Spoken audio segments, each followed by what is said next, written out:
आकाशवाणी मुंबई. उमेश घळसाची प्रादेशिक बातम्या देत आहे.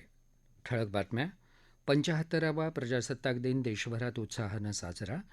सर्वसमावेशक प्रगतिशील पुरोगामी विकसित महाराष्ट्र घडवण्यासाठी राज्य शासन कटिबद्ध असल्याची राज्यपालांची प्रजासत्ताक दिन सोहळ्यात ग्वाही. मराठा आरक्षणासंदर्भात सरकारनं मान्य केलेल्या मागण्यांबाबतचा अध्यादेश उद्या दुपारपर्यंत द्या, अन्यथा मुंबई सोडणार नाही, असा मनोज जरांगे पाटील यांचा इशारा. एफआयएच हॉकी 5 महिला विश्वचषक स्पर्धेत न्यूझीलंडवर दणदणीत विजय मिळवत भारतीय संघ उपांत्य फेरीत दाखल. आणि हैदराबाद इथं सुरू असलेल्या कसोटी क्रिकेट सामन्यात दुसऱ्या दिवसअखेर भारताची इंग्लंडवर 175 धावांची आघाडी. 75वा प्रजासत्ताक दिन आज देशभरात उत्साहानं साजरा करण्यात आला. प्रधानमंत्री नरेंद्र मोदी यांनी आज सकाळी नवी दिल्लीत राष्ट्रीय युद्ध स्मारक इथं हुतात्म्यांना देशवासियांच्या वतीनं आदरांजली अर्पण केली. त्यानंतर राष्ट्रपती द्रौपदी मुर्मू यांच्या हस्ते ध्वजारोहण झालं. प्रजासत्ताक दिनाच्या नवी दिल्लीतल्या कर्तव्यपथावर झालेल्या संचलनाची मानवंदना राष्ट्रपतींनी स्वीकारली. यावर्षी फ्रान्सचे राष्ट्राध्यक्ष इमॅन्युएल मॅक्रॉन प्रमुख पाहुणे म्हणून या सोहळ्याला उपस्थित होते. नारी शक्तीचं दर्शन हे यंदाच्या पथसंचलनाचं वैशिष्ट्य होतं. यंदा प्रथमच तिन्ही सेना दलांच्या तसंच निमलष्करी दलांच्या महिला तुकड्यांनी संचलनात भाग घेतला. हवाई दलातल्या महिला वैमानिकांनी विमानाच्या दिमागदार कवायती सादर केल्या. भारतीय पारंपरिक वाद्य वाजवणाऱ्या महिला कलाकारांचं पथकही प्रथमच प्रजासत्ताक दिनाच्या संचलनात सहभागी झालं होतं. फ्रेंच सेनादलाच्या तुकड्यांबरोबर बहुउद्देशीय रणगाडे, राफेल लढाऊ विमानं, T-90 भीष्म रणगाडा, शस्त्रशोधक रडार यंत्रणा पिनाक, फिरती पूल यंत्रणा स्वाती आणि सर्वत्र, त्याचप्रमाणे मध्यम पल्ल्याची क्षेपणास्त्रही आजच्या संचलनाची आकर्षणं होती.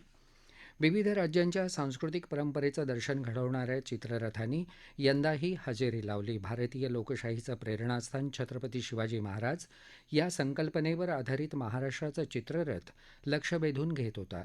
छत्रपती शिवाजी महाराजांच्या बालपणापासून राज्याभिषेकापर्यंतचे प्रसंग यामध्ये दर्शवले होते. सर्व समाजघटकांना सोबत घेऊन सर्वसमावेशक प्रगतिशील पुरोगामी आणि विकसित महाराष्ट्र घडवण्यासाठी राज्य शासन कटिबद्ध असल्याची ग्वाही राज्यपाल रमेश बैस यांनी दिली आहे. ते आज मुंबईत शिवाजी पार्कवर प्रजासत्ताक दिनानिमित्त आयोजित मुख्य शासकीय समारंभात बोलत होते. स्वातंत्र्याच्या अमृतकाळात नवा बलशाली महाराष्ट्र घडवण्याच्या दृष्टीनं संकल्प करावा असं आवाहन त्यांनी नागरिकांना केलं. महाराष्ट्र सर्वच क्षेत्रात करत असलेल्या विकासाचा गौरवपूर्ण उल्लेख त्यांनी केला. शेती, शिक्षण, आरोग्य, ग्रामीण विकास, पायाभूत सुविधा इत्यादी क्षेत्रांसाठी राज्य सरकारनं घेतलेले निर्णय तसंच राबवलेल्या योजना आणि उपक्रमांची माहिती राज्यपालांनी दिली. यावेळी राज्यपालांच्या हस्ते तिरंगा ध्वज फडकावण्यात आला. मुख्यमंत्री एकनाथ शिंदे, मुंबई उपनगर जिल्ह्याचे पालकमंत्री मंगलप्रभात लोढा, स्थानिक लोकप्रतिनिधी, मुंबई पोलीस दल आणि तिन्ही सेना दलांचे वरिष्ठ अधिकारी, विविध देशांचे राजनैतिक अधिकारी यावेळी उपस्थित होते. यावेळी झालेल्या संचलनात भारतीय नौदल, राज्य पोलीस दलाचे विविध विभाग, गोवा पोलीस पथक, राज्य उत्पादन शुल्क पथक, वनरक्षक दल, मुंबई अग्निशमन दल, राष्ट्रीय सेवा योजना, स्काउट आणि गाईड पथकं, पोलीस ब्रास बँड आदींनी सहभाग घेतला. राज्य शासनाच्या विविध विभागांनी जनहिताचे संदेश देणाऱ्या चित्ररथांसह भाग घेतला.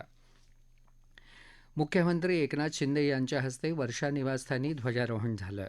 राज्यात सर्व जिल्हा मुख्यालयांमध्ये प्रजासत्ताक दिनानिमित्त मान्यवरांच्या हस्ते ध्वजवंदन झालं. बृहन्मुंबई महानगरपालिका मुख्यालयात महानगरपालिका आयुक्त आणि प्रभारी प्रशासक अश्विनी भिडे यांच्या हस्ते ध्वजारोहण झालं. ठाण्यात शालेय शिक्षणमंत्री दीपक केसरकर यांनी राष्ट्रध्वज फडकावला. रायगड जिल्ह्यात अलिबागमधल्या पोलीस मुख्यालय मैदानावर महिला आणि बालविकास मंत्री आदिती तटकरे यांच्या हस्ते ध्वजारोहण करण्यात आलं. रत्नागिरीतल्या छत्रपती शिवाजी महाराज क्रीडांगणावर उद्योगमंत्री उदय सामंत यांच्या हस्ते ध्वजारोहण करण्यात आलं. सिंधुदुर्ग इथं पालकमंत्री रवींद्र चव्हाण यांच्या हस्ते ध्वजारोहण झालं. यावेळी पोलीस आणि राखीव पोलीस दलानं संचलन केलं. कोकण विभागीय स्तरावरचा ध्वजारोहण कार्यक्रम कळंबोलीतल्या नवी मुंबई पोलीस मुख्यालय मैदानावर कोकण विभागीय आयुक्त डॉ. महेंद्र कल्याणकर यांच्या हस्ते झाला. हिंगोली इथं अल्पसंख्याक मंत्री अब्दुल सत्तार यांच्या हस्ते तर सोलापुरात पालकमंत्री चंद्रकांत पाटील यांच्या हस्ते ध्वजारोहण करण्यात आलं. चंद्रपूर इथं पालकमंत्री सुधीर मुनगंटीवार यांच्या हस्ते तर अहमदनगर इथं पालकमंत्री राधाकृष्ण विखे पाटील यांच्या हस्ते ध्वजवंदन झालं. सांगली इथं पालकमंत्री सुरेश खाडे यांच्या हस्ते तर लातूर इथं क्रीडा मंत्री संजय बनसोडे यांच्या हस्ते ध्वजारोहण करण्यात आलं. प्रजासत्ताक दिनानिमित्त देण्यात येणाऱ्या पद्म पुरस्कारांसाठी यंदा राज्यातल्या 12 जणांची निवड झाली आहे. माजी केंद्रीय मंत्री राम नाईक, ज्येष्ठ दिग्दर्शक राजदत्त, संगीतकार प्यारेलाल यांची पद्मभूषणसाठी निवड झाली आहे, तर मल्लखांब प्रशिक्षक उदय देशपांडे यांच्यासह 6 जणांना पद्मश्री जाहीर झालं आहे. मतिमंद आणि दृष्टीहीन अनाथ मुलांसाठी काम करणारे अमरावतीचे कार्यकर्ते शंकरबाबा पापळकर यांना पद्मश्री सन्मान मिळाला असून त्यांनी आकाशवाणीकडे प्रतिक्रिया व्यक्त केली. बेवारस दिव्यांग मुलांच्यासाठी माझे जीवन मी अर्पण केलेलं आहे. मला भारतातल्या समाजाला मला सांगायचं आहे, भारत सरकारला, की 18 नंतर हे दिव्यांग मुलं कुठे जात असतील आणि म्हणून याच्यासाठी कायदा झाला पाहिजे, यासाठी माझी चळवळ होती. हा पुरस्कार दिल्यानंतर पंतप्रधान मोदी साहेब 18 वर्षांनंतर बेवारस मुलांना राहू द्यावे हा कायदा करतील ही मला खात्री आहे, म्हणून हा मी पुरस्कार स्वीकारलेला आहे. या प्रादेशिक बातम्या आकाशवाणीच्या मुंबई केंद्रावरून देत आहोत. मराठा आरक्षणासंदर्भात सरकारनं मान्य केलेल्या मागण्यांबाबतचा अध्यादेश मिळेपर्यंत मुंबई सोडणार नाही असा इशारा मनोज जरांगे पाटील यांनी राज्य सरकारला दिला आहे. ते आज नवी मुंबईत वाशी इथं जाहीर सभेत बोलत होते. ज्या 37 लाख मराठ्यांना प्रमाणपत्र दिल्याचं शासनानं जाहीर केलंय त्यांची माहिती द्यावी. ज्यांच्या कुणबी असल्याच्या नोंदी मिळाल्या त्यांच्या सगळ्या सोयऱ्यांनाही शपथपत्राच्या आधारावर कुणबी प्रमाणपत्र द्यावं.